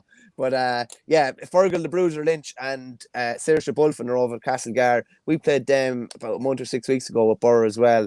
They play a really effective running style. I think I'd be right in saying I don't know if they've anybody in with the Galway seniors at the moment. They've plenty of 20s, I think. And they play a really, really effective style, moving the ball through the lines, a possession style game. And I think they were only narrowly beaten by Thomas's, was it in the quarter final last year? So they'll fancy themselves have been in around that last 8 and last 4 anyway. But lots of interesting games. We don't really have, we've nothing to go on really at the moment. So, we'll find out how a lot of teams are going at the weekend. There's a general train of thought around Galway that Thomas's are, nearing the end. That great Thomas's team is nearing the end, but I'm not so sure. Someone's going to have to beat them and dethrone them yet. And they've shown themselves last year that if anything, when it comes to the cut and thrust of those, really big championship games, particularly in Galway, that they've been able to find a way in recent years. Yeah, S. Law says pretty sure that they should just be called Shamrocks, but the main parish of the 3 is Ballyhale. Could be wrong though. Yeah, I think it's Knocktofer, and is it Knockmoylan? I mean, I'm sure someone else watching in will comment and correct us on that. You see that sort of stuff across the country where there are amalgamations, and then I think like even in Tipperary, it's Latin Gaels. I'm not 100% sure who they came together with, because it was Latin Cullen, wasn't it? Nobody. It was initially Latin Cullen, and now it's Latin Gaels, because I think they're joined with somebody else.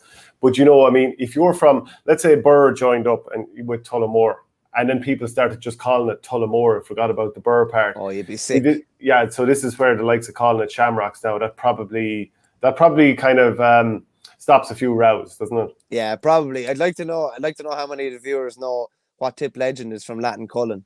I'd say a huge amount of them know. Oh, you'd be surprised, I'd say. They'd want to know. The ones that don't know aren't going to comment in anyway. yeah, that's true. Just then as well, the clash of Clymer Daly and who are they against St. Thomas's? Like you did mention that for Clymer Daly, they obviously have a bit of class there too, with the likes of who did I have there? Brian Kincannon. Brian Kincannon and Jack Fitzpatrick. Then Tommy Larkins up against Sarsfields. I think, Anthony Daly was involved earlier in the year. I think he stepped away. But Larkins, Dave Aina Murphy and Jason Flynn. Be interesting to see how they get on this year. Well, we have a look at, as Tom Spear says here, it is Nicky English, of course. That is Great from Nicky.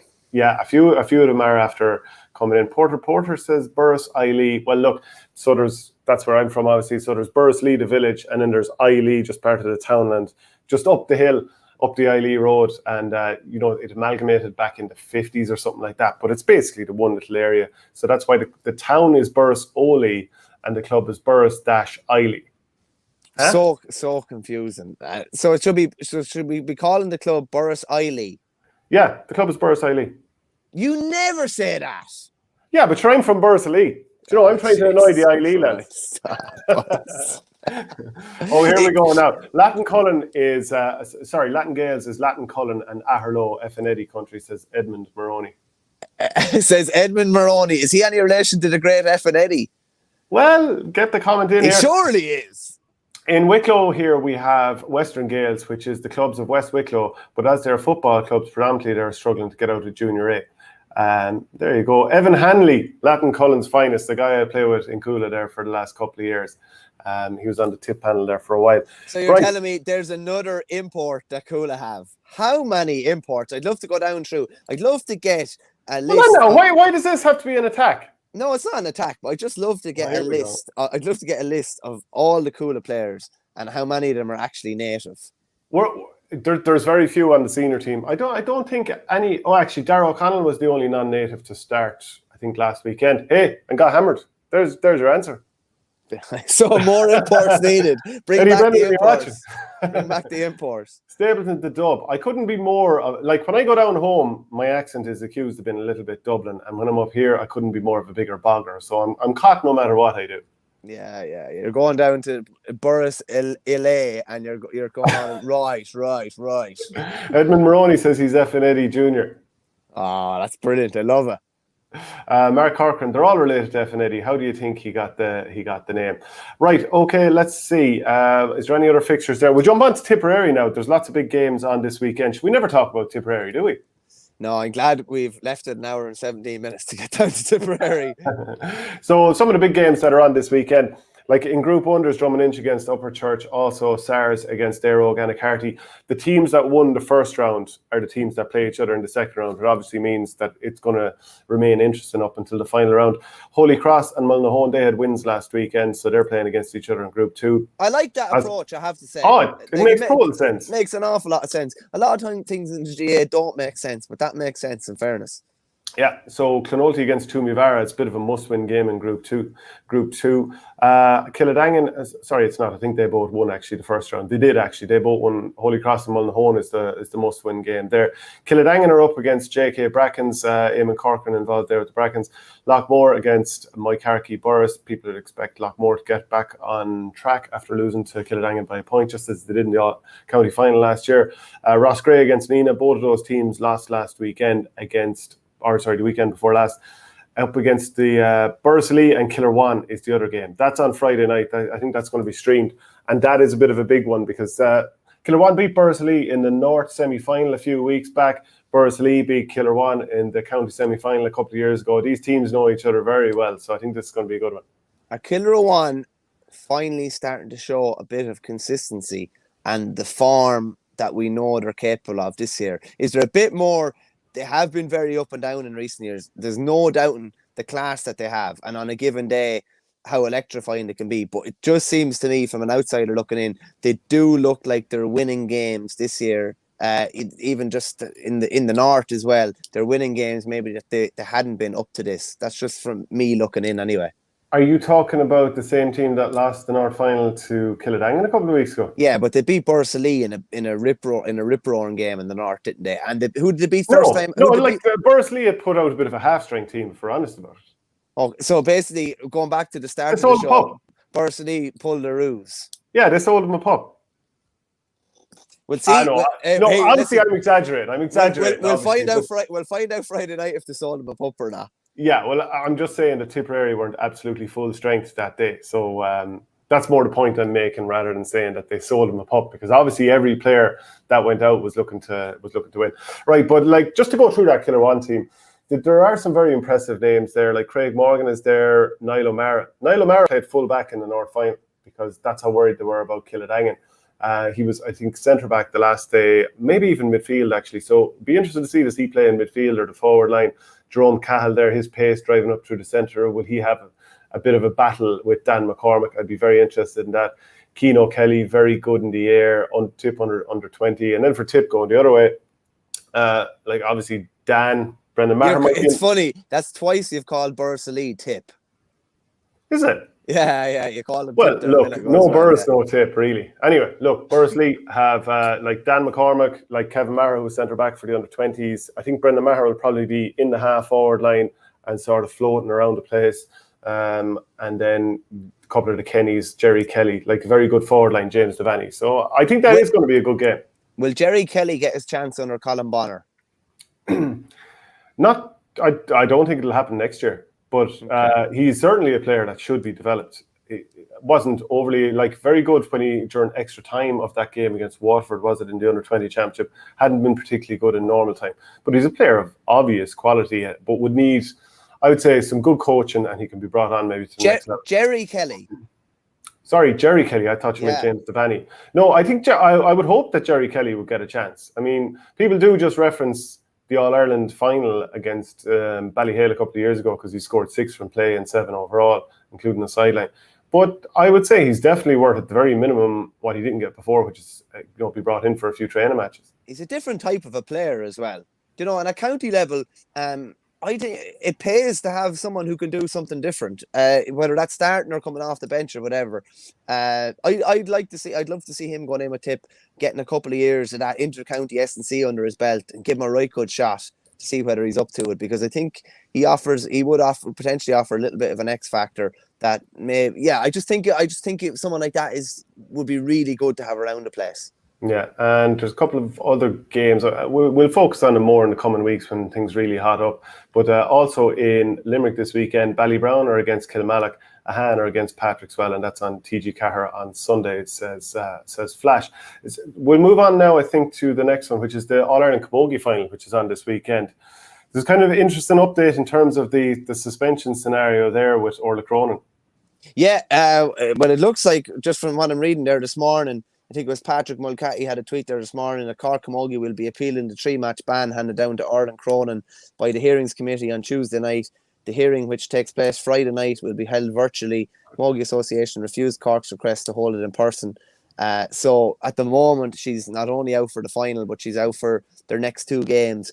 It's funny, Cork wanted to hold it in person, which is good in one way, but it's good in one way because they would have liked to go up and plead their case, but it would also waste a lot of energy and time going up to plead their case. So the chances of her getting off are probably reduced, but the chances of wasting a lot of energy and taking the focus off is probably actually reduced as well by the fact that it's been held virtually. It is a big game changer. She's not off, because on the flip side of that, Dervla Higgins, and rightfully so, is available for on the Galway side. So she's had her red card rescinded. She faced the prospect of missing the O'Duffy Cup final, obviously, after being shown a red card by Ray Kelly in a case of mistaken identity for an off-the-ball incident during their semi-final victory over Tipperary. So the Athenry defender, she's had that appeal successfully. She had it successfully appealed. She's available for the final now, and at least they know quite early that she's available. And Cork still won't know till probably late Friday night whether Orla Cronin is in. Linda Collins has been named in the team, who obviously was dropped the last day, or dropped, or you could say dropped is probably the sensationalist way. She was kept in reserve and did her job when she came on by hitting the winner. But Orla Cronin's availability or lack thereof will have a big play on this game. What way do you see this final going? I thought Tipperary were relatively good against Galway, but just can't quite seem to get the scores on the board or get the goals. And obviously there's a mistake from the keeper too. But even Tipp were chasing the game at that point, whereas Galway seeing off Cork seeing off Kilkenny, that was quite impressive, Kilkenny being the All-Ireland champions. Yeah, no, I thought Cork were really impressive. They were 10-5 up at half time, were hit with a flurry and looked in trouble, with 10 minutes to go, and then, hit the last three in a row, I think, to win it by a point. They're playing a style very, very similar to their senior hurlers. It's all through the lines. There's rarely a ball wasted. They don't go long. Even if they're under pressure, they'll try and work their way out of tight scenarios. Like say someone like Aisling Thompson, who you'd be used to seeing maybe striking in long deliveries. You just don't really see that anymore. It's all 20-yard passing, hand passing. They've lost a lot of big personnel in recent years. Obviously, Rena Buckley retired. Orla Cotter's no longer involved. Breach Corkery's no longer involved. But they seem to have kind of found their identity with a much kind of a younger team. I'd probably be favouring Cork here. To me, their semi-final win, defeating Kilkenny, is a lot more impressive, particularly in adversity. When it looked like the game was going against them, I would place that as being more impressive than Galway's victory over Tipperary. And Galway just haven't been particularly consistent this year. I'd probably be favouring Cork going into the final, I have to say. It's going to be an interesting game. If it's half as entertaining as that ladies' football final last Sunday, we're in for a treat anyway. You know what? We need to look at some of these other suspension issues, because you've already mentioned the one with Orla Cronin. The situation with James Mccarthy of Dublin, and then John Small also. There's kind of been decisions made on that too. Yeah, no, there has, yeah. Obviously, the John Small hit on Owen McLaughlin was very, very high profile. I believe Owen McLaughlin has returned to a decent bit of training, which is just phenomenal. And I believe he's well in the mix for Saturday evening, apparently. And Oisin Mullen. Yeah. If the two of them play, I can't see Mayo being beaten. Oh. I actually think Mayo are going to win no matter what. I hope so, to be honest with you. I think it would just be an unbelievable spectacle if they can win it. You will never see an outpouring of emotion like you will on Saturday night if they do eventually get over the line. But John Small hasn't been retrospectively banned or anything for that hit on Owen McLaughlin, and I know there was a lot of talk around it. And funnily enough, James Mccarthy has been retrospectively banned. So just a piece from Colin Keys in the Independent this morning just said Dublin's James McCarthy will miss the first competitive game in 2022 after being retrospectively charged for an altercation with Mayo's Dermot O'Connor at the end of normal time of last month's All-Ireland semi-final. McCarthy was picked up on camera lashing out at O'Connor as the pair ran back outfield after Rod Henley's retaken 45 had sailed between the posts to force extra time. O'Connor fell to the ground and his Mayo colleagues protested, triggering a standoff between both sets of players after referee Conor Lane had blown up for full time. So this was the big furore, and nobody knew whether he'd blown up for full time or whatever. But the CCC reviewed the incident, and he will now miss the opening game of next year's Allianz League. And John Small, funnily enough, is not facing a retrospective ban, which is interesting to say the least. Yeah, because I did a piece with Owen Mulligan. There's a full series of the All-Ireland Live series of football interviews I've done this week, Owen Mulligan and Alan Brogan. So I asked them together about John Small's hit on Owen McLaughlin. Very, very interesting, and that's worth checking out.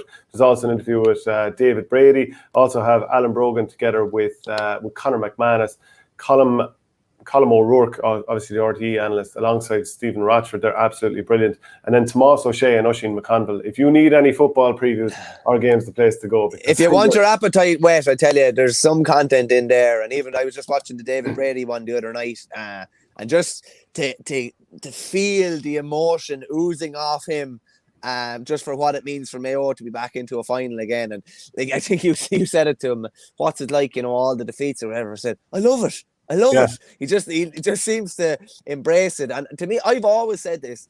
I don't think it's the hope that kills you. There's a load of other counties that would kill to be in All-Ireland finals like they've been in. There's counties that have, and players and people that have never felt anything like what the Mayo people have felt. Yes, fair enough. It's heartbreaking when it doesn't come true, but it is great. It's better to be there, I would say, than to not be there. But just on the bans here, so Small's not facing any retrospective ban.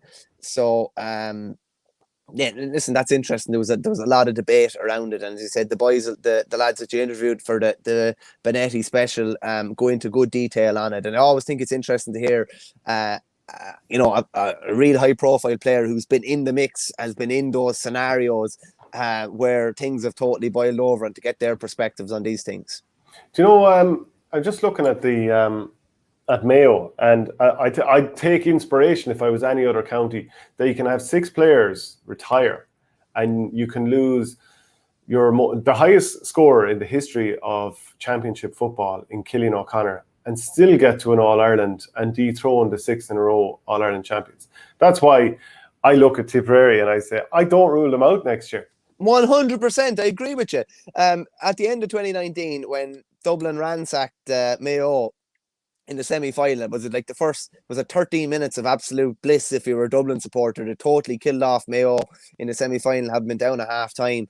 That was kind of the last stand for, a lot of players. I think only Colin Boyle of the elder statesman is really, still involved. He's still involved in the squad. And you know what? Fair play to him, because the easy thing would have been to walk away. He obviously feels like he still has something to offer. I don't think he's played hardly any minutes this year, but he's still there and he's still contributing. And I'm sure his contribution to the squad is invaluable. But as you said, they've lost so many big personalities, but they're still trucking away.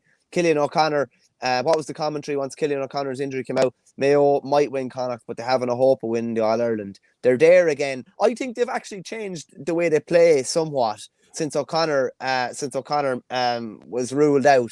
They're more defensive. I think they're solid at the back. Know that they're not going to maybe blitz teams with big high scores. Like they hit 13 points in 75 minutes of normal time against Dublin, 17 points to win. But they're pulling up against the Tyrone side, who are not going to blitz them on the scoreboard either. Tyrone hit 17 scores again, 3-14 after about 105 minutes against Dublin. So I think it's going to be really interesting. If you look back at all the Mayo All-Ireland final defeats as well, particularly in the last decade, they've conceded a goal early. They did it last year. They did 2 own goals against Dublin in 2016. Con got a goal after a minute in 2017. Michael Murphy got a goal after about 5 minutes in 2012. So they'll be doing everything possible to make sure that they don't concede early. And it's just such an intriguing final, because you'll be with the best win in the world and Dublin winning 6 in a row or whatever, you're not happy with the same team winning. We're sick of them. Come on. You want to see something different. And this is the most different All-Ireland final that you could have ever predicted. And I definitely think this is the year of the underdog. With the, Meath ladies winning, Offaly under 20s winning. These two teams have only got 6 All-Irelands between them, 3 apiece. So somebody's either going to be a 70-year famine ended, or Tyrone are going to get their 4th, and they didn't even have one in 2003. And I do think I would love to see.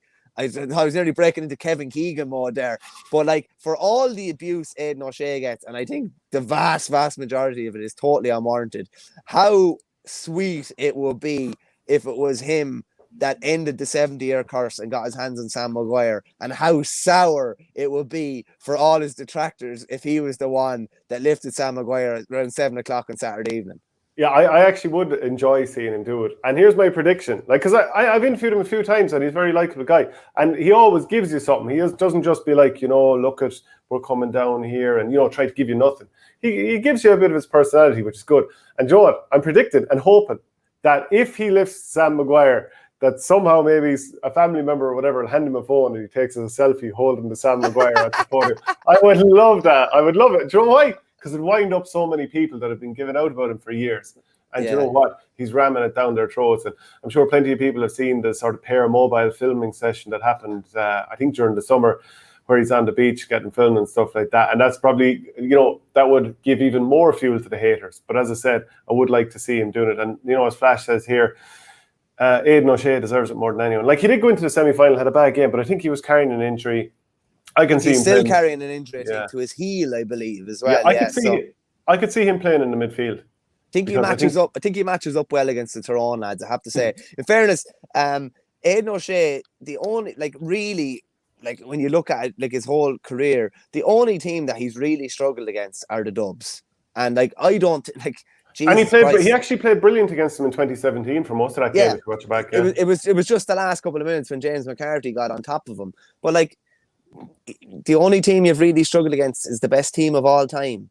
You know what I mean? Jesus Christ! And people start people start bringing his character into question, and that he's an individual and all this. It's absolute baloney in my view, I have to say. But I think he can have a big game at the weekend. I do expect him to be in around full forward at different stages as well, because I think he matches up all right with Ronan McNamee, particularly under high ball. He's not going to be skinned for pace, I don't think. I think that sort of a matchup would suit him, and I wouldn't be a bit surprised if, particularly under Henley's kickouts, if he's out around the middle of the park as well.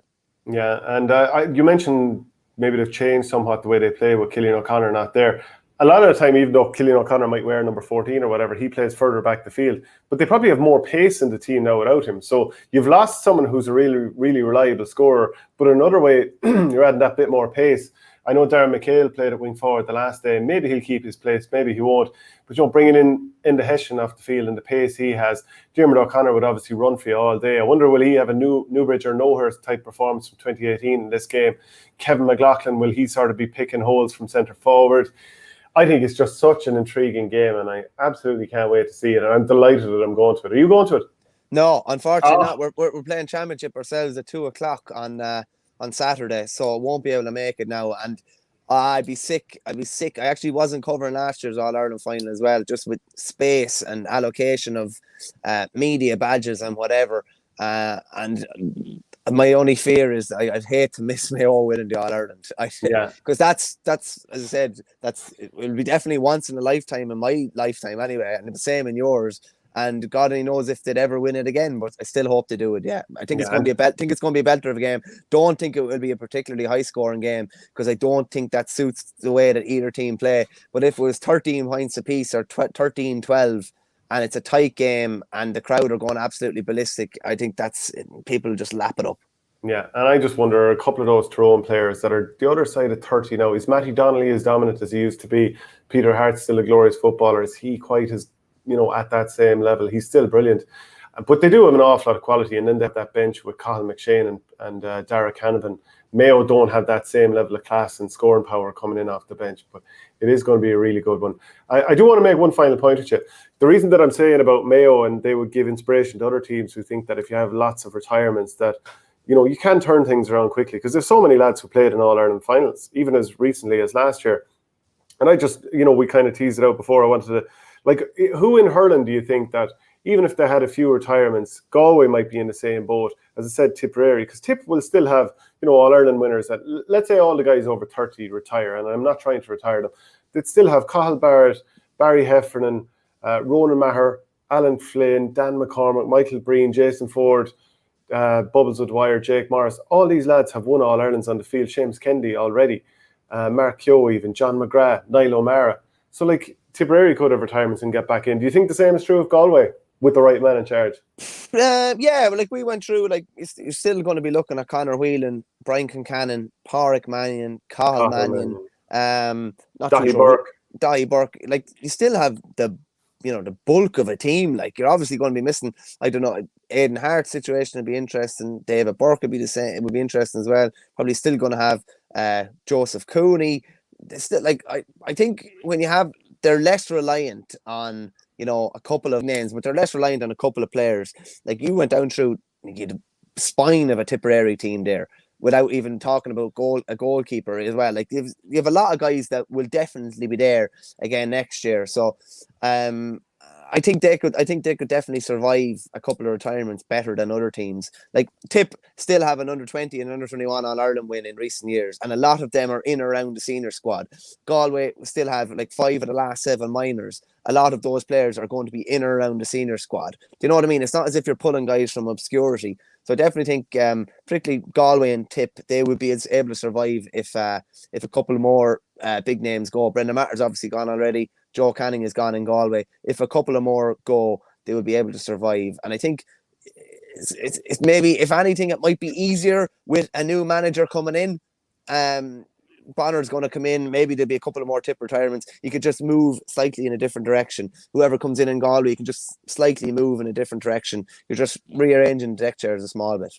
Whereas Clare will probably be bringing back Peter Duggan and Shane O'Donnell that's going to give them another little boost for next year. I'm starting to think the future is looking pretty good. I mean, to be fair, we rated Clare relatively highly this year. We didn't ever rate them in the All-Ireland conversation, but we were kind of progressively thinking, geez, these lads can do something. And imagine if Peter Duggan, who's back playing for Clooney Quinn, and Shane O'Donnell, who's over his concussion issue, if he's back playing well for Aero Guinness and they hit the ground running into 2022, they won't be all that far off. And I have last year saying that they're number 3 in Munster, and earlier on it might have been the same man saying that it was Tipp number 5 in Munster. I don't know. What do you think? I spoke to Donald Maloney, the ex-giant manager there recently, because I was doing a piece on Fergal Logan and Brian Doorbin, giant managers, and I just got into chatting to him about Clare at the end of the chat. There'll be a piece in the next week or two, I'd say, about it. But he said the worry in Clare is not the short term. The worry in Clare is the medium term. With the minors getting annihilated. But I do, from what I gather from him talking, they have tried to get a lot of really good people back involved in underage again. And as you see with other counties, things could be going bad, for a while. If you get the right personnel involved, things can turn around quite quickly too. So that's more what they're worried about. They're more worried about the next 5 or 10 years as opposed, to next year or 2023. Yeah, Jared Pickering Jr. says probably see more of Jason Flynn next year for Galway. And like a guy like that who's probably 6'3" can move and can hurl. Like something has to click for him, or the right manager would surely be able to get just that little bit more out of him more consistently, because we've seen when it goes well, it's really good. Do you think Davy would coax Joe Canning back into the fray if he took over in Galway? Like, is he more likely, or Micheál Donoghue? Or to be honest, would they be thinking we need to trust the youth now? It's a difficult one, isn't it? Like he will be getting a call. He will, of course he will be getting a call. He categorically said it to us on the throw-in that there's no way he'll be back. Like that's that. I'm a stubborn man. Once I make a decision, I make a decision. But like when it comes to next March, they have an itch. He said he won't know what it's like until he's at a Galway match or Galway are playing and he's not involved. Maybe that itch will come back. I'd imagine he'll keep himself in good nick and be ready to go. The call will definitely come. It'll just be a matter of whether he answers it or not. That's an interesting one. Let us know if you do agree on the same. I think that's it. That's the height of it there on the hurling show, is it? Yeah. Loads of big club action this weekend. And if anybody is at a club game or gets any interesting stories or sees any interesting clips, feel free to fire them on or tag us on Twitter, and we'll talk about them in depth on Monday. Yeah, and also just please do subscribe to the channel if you don't already. Hit that button in the bottom right hand corner on YouTube there. It does help the channel grow, and that's what we're looking to do. And also, if you do want to support the channel further, go to patreon.com/OurGame. Really would appreciate that. Thanks very much, Michael. Cheers, Shane.